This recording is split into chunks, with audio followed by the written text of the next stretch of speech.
If you thought that recruiting momentum would slow down for the Louisville football program, well, you thought incorrectly.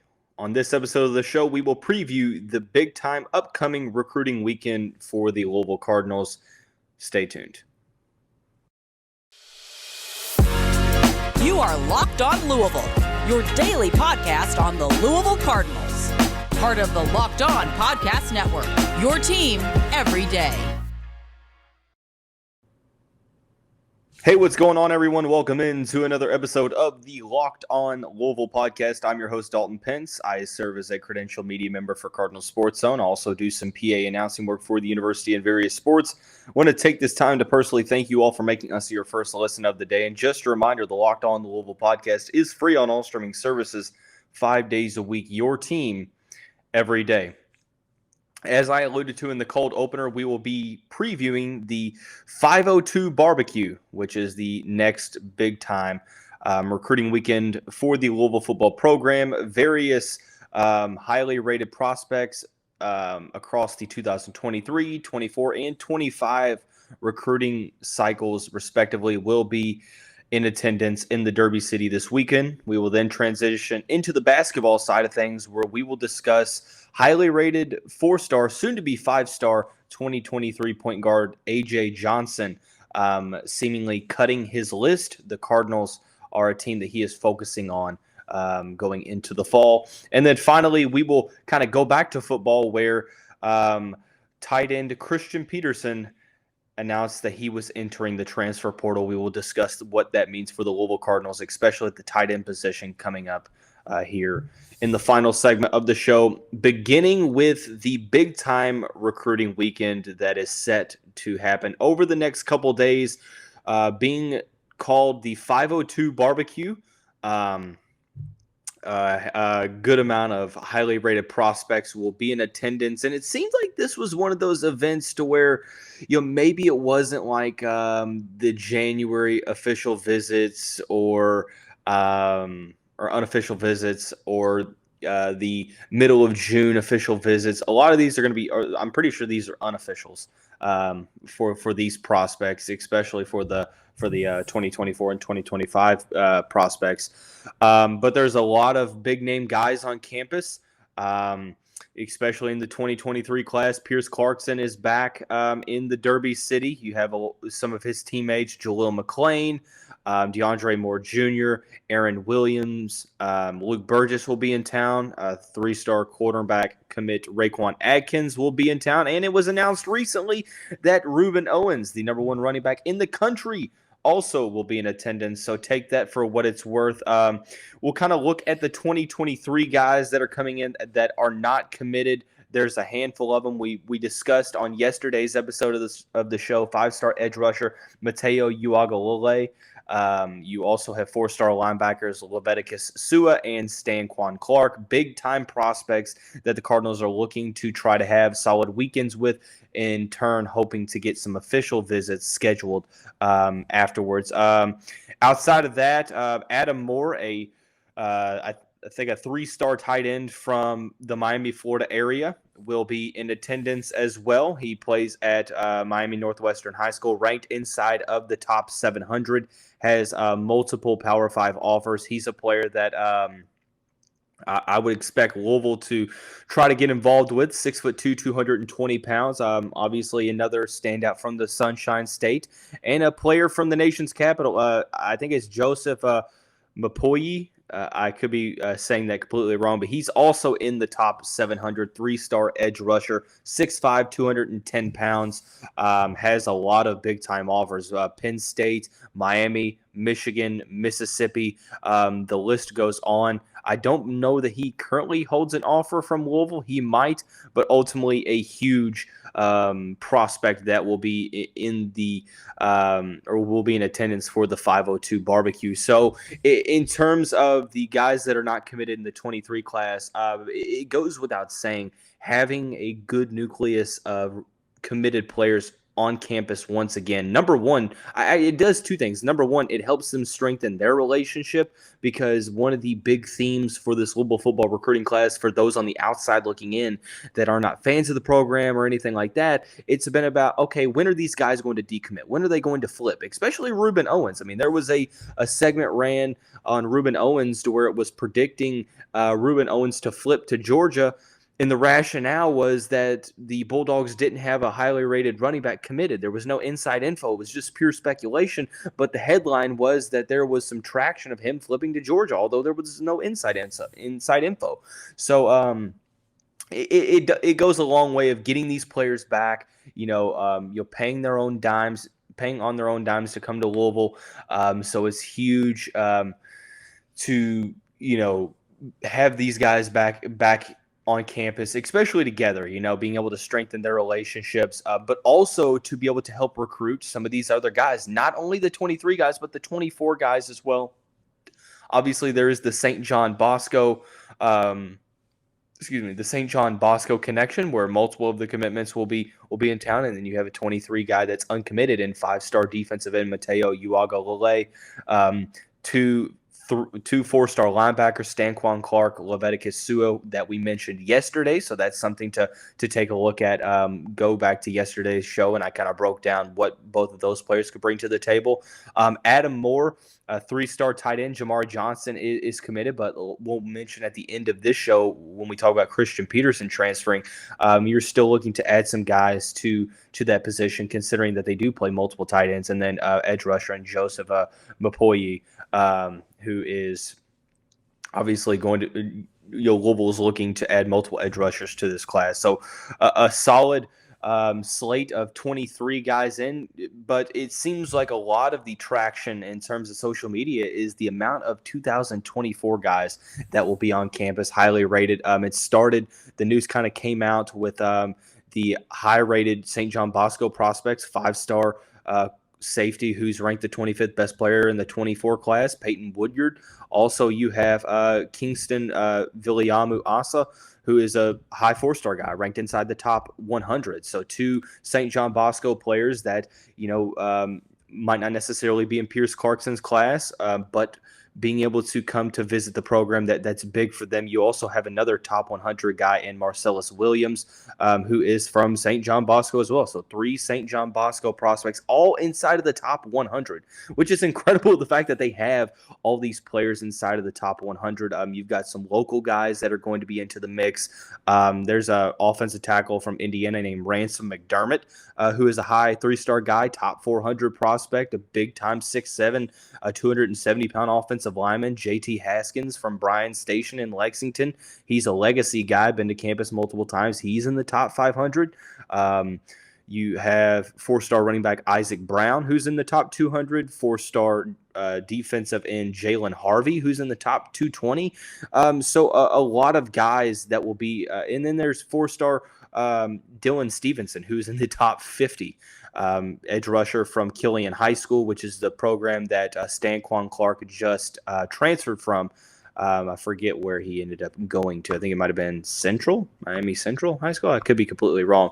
But, not to mention the various soon-to-be highly rated class of 2025 guys. So, you have, 4 top 100 2024 prospects, a couple other 4-stars, some highly rated 3-stars, some local prospects. So I think that what this does, and obviously this is just a weekend of unofficials, so you have to temper your expectations. I don't really expect this to be a weekend where you're going to get multiple commitments from. You may. I'm not saying that it is impossible, but there is, you should probably kind of temper your expectations to, I think that this is a great opportunity to continue to strengthen relationships, try to get some official visits out of, the 2023 guys, just continue to build that rapport and the relationships with the 2024 players along with the 2025 guys. What this weekend does for me is that it solidifies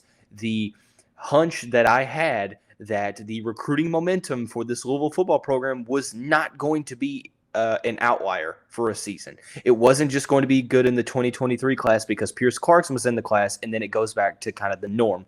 It seems like the 2020, really honestly, and Scott Satterfield kind of mentioned this, they are kind of reaping the benefits of the seeds that they planted back in 2 years ago.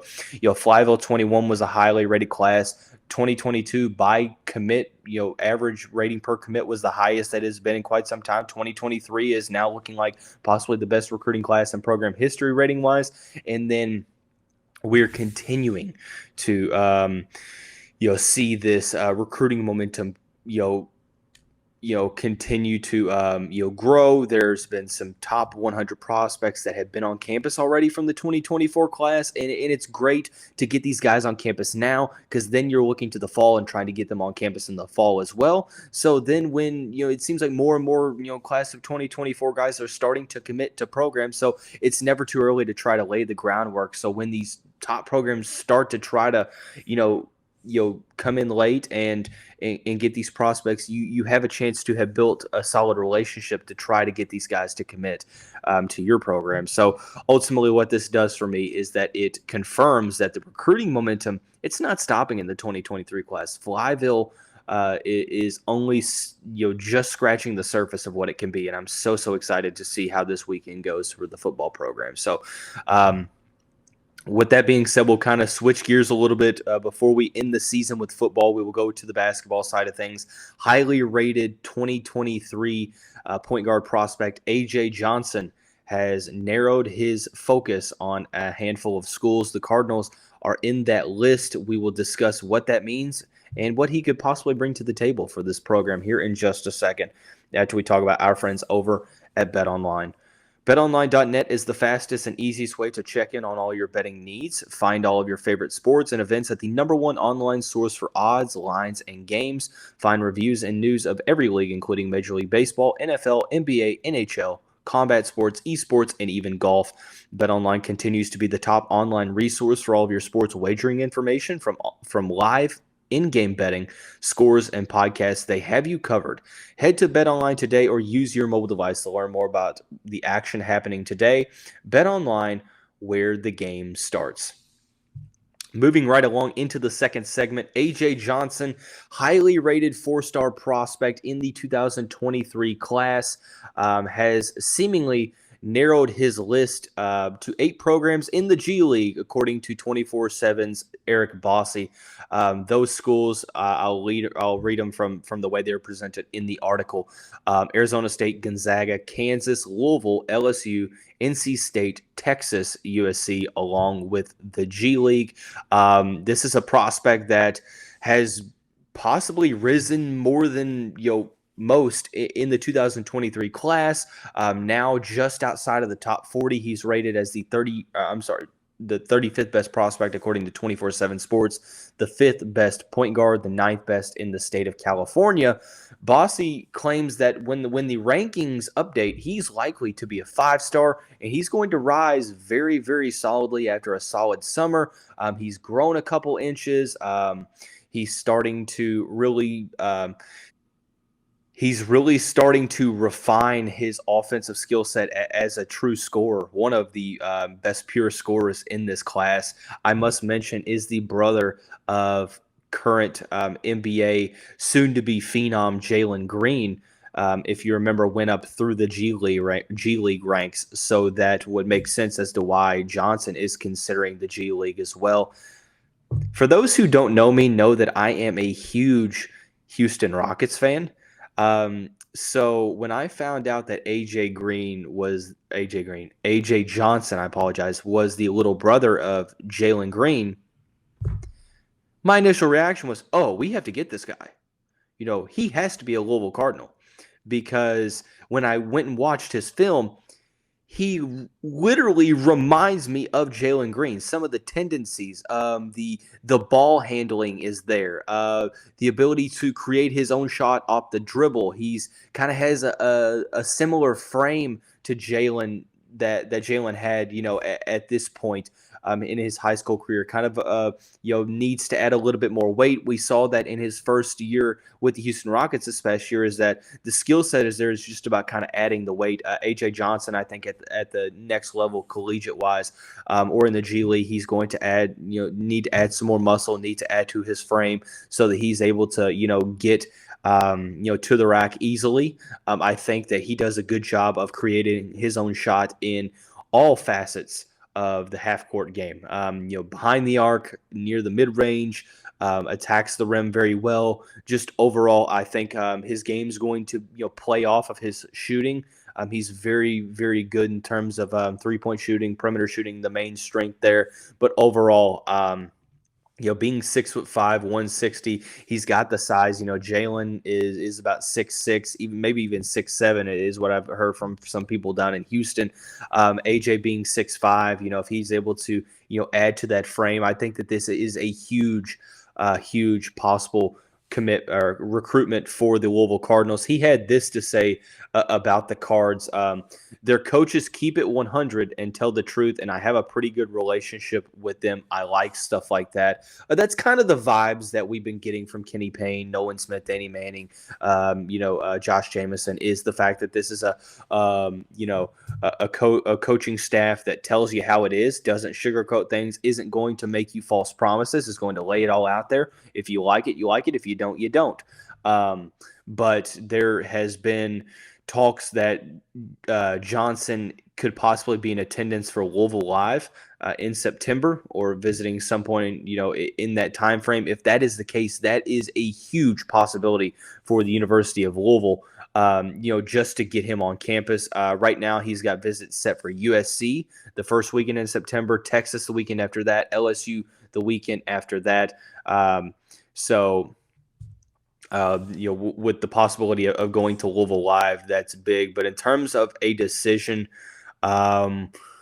it doesn't really look like it's an imminent decision. He's going to make his visits. He's going to enjoy the process. It seems like the springtime is kind of what Bossy referred to, or maybe alluded to, that being a possible timeline for his decision. So that's one of those instances to where you're trying to lay the groundwork now and continue to recruit him very, very well. And then he has a good visit in terms of showing up to Louisville Live and having a good time. So this is a recruitment that Kenny Payne, this is definitely a possible monumental get for the Kenny Payne era, because I really think that AJ Johnson is going to rise up into the top 15 or so. The skill set is there when his body starts to fill out a little bit more, when he starts adding weight onto his frame, and he's able to continue to refine his skill set. I mean, I think that the sky's the limit. I see him more as kind of a combo guard, maybe more of a two, but he does a solid job of handling the basketball. I think he has an underrated ability to facilitate the ball.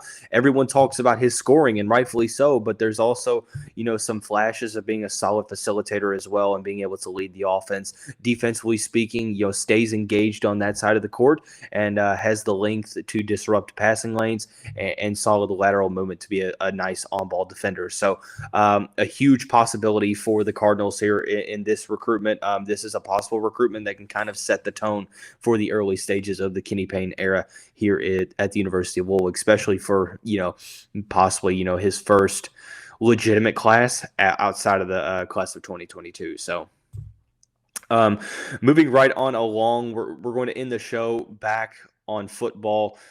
Christian Pedersen, Flyville 21 member, tight end, decided that he was going to enter the transfer portal. We will discuss what that means here in just a second. If you're watching this, or if you're listening on certain streaming services, you're not going to hear the audio implemented advertisements into the show. If you do hear them, then just stay tuned. But hey, thanks again for making Locked On Louisville your first listen of the day. Just a reminder, the Locked On Louisville podcast is free on all streaming services 5 days a week, your team every day. And it's fun noting that the podcast's launch, the 1-year anniversary, is coming up on August 2nd. So after today, there will be no more episodes for the remainder of the month. We will resume episodes next Tuesday, which obviously it's August the 2nd, so I'll try to have some fun segment or something planned in that regard. But to finish out the off season for the Locked On Louisville podcast, we are discussing Christian Pedersen entering the transfer portal, a member of the Flyville 21 class, ranked out just outside of the top 1,000 in that class, the 54th ranked tight end, 87th in the state of California, 6'5", 230 pounds, out of Junipero Serra High School in San Mateo, California. This was a departure that it wasn't necessarily surprising, but I am bummed out a little bit. The writing might have been a little bit on the wall with Christian Pedersen not being on the 2 deep for the depth chart, or even the 3 deep. Marshawn Ford was the starting H-back with Isaac or Dwayne Martin backing him up. And at the other tight end spot, it was Francis Sherman. I'm sorry, it was Des Melton, and then Francis Sherman. Nate Kuriski is another guy that could be contending for snaps, but Christian Pedersen, Kuriski, both guys kind of on the outside looking in. So this isn't something that really surprises me all that much, especially when you consider the fact that Jamari Johnson, a top 500 prospect from the California area, will be, assumingly will be a Cardinal next season. They're recruiting some more tight ends, so I think that's kind of what you have to do, especially with the possibility that Vic Mullen, I've heard some rumors that he might not necessarily be with the program. I can't confirm nor deny that. Possible. There might be some more possible spots open. Like I said, I don't want to speculate too much. Just had to at least acknowledge that point. Pedersen did not record a single reception last year. I think that he appeared in a couple games, mainly in like special teams or maybe at the end of contests. But we do wish Christian the best. Very, very nice family. I appeared on Christian's father's podcast, kind of talking about Louisville football and everything like that. Very, very nice family, very nice kid. He's going to land in a solid spot. We wish him the best. One reason why I'm a little bummed out, because I thought that Pedersen kind of had one of the higher upsides in terms of receiving on this in this current tight end respective tight end core. I can't speak. I'm sorry. But with the emergence of Des Melton last year, Francis Sherman's been in the program a handful of seasons, and then you have Isaac and Dwayne Martin, obviously Marshawn Ford, and then Nate Kuriski last year from Gonzaga High School, a kind of a late addition to the Flyville 2022 class. So it makes a little bit of sense. In terms of this season, I don't necessarily know that there are a ton of like immediate ramifications. I think that if anything, it just takes away the possible depth, especially if there is no Vic Mullen, because then you take away, Christian Pedersen as well. Now you're down 2 guys from the tight end position. If Lord forbid, if somebody does get hurt, you might have some, thin depth numbers, but it's seemingly right now, it seems like this is a position that goes 3 deep regardless, because you have Marshawn Ford, Dwayne Martin, Isaac Martin, Nate Kuriski, you also have Francis Sherman, Des Melton. That's kind of just the H-back and the tight end spot. That's not saying all 6 of these guys are going to play, but it seems like a very kind of log-jammed position at the moment. And next year, we saw the possibility of adding Jamari Johnson, and now, we're talking Adam Moore is also visiting. So it seems like this program might possibly look into taking 2 tight ends next season in the Flyville 23 class, which would just add more competition. And at that point, you can't really fault Pedersen for looking to go elsewhere if he's not necessarily getting the opportunities he thinks he deserves. So ultimately, it is what it is. It's something that doesn't really have a ton of impact on this year's team. It makes it to where you maybe need to add another guy in the Flyville 23 class. It is a little bit of a bummer because I did have high expectations for him coming out of the class of 2021, but no doubt in my mind that he is going to shine elsewhere. Best of luck to him. Best of luck to his family.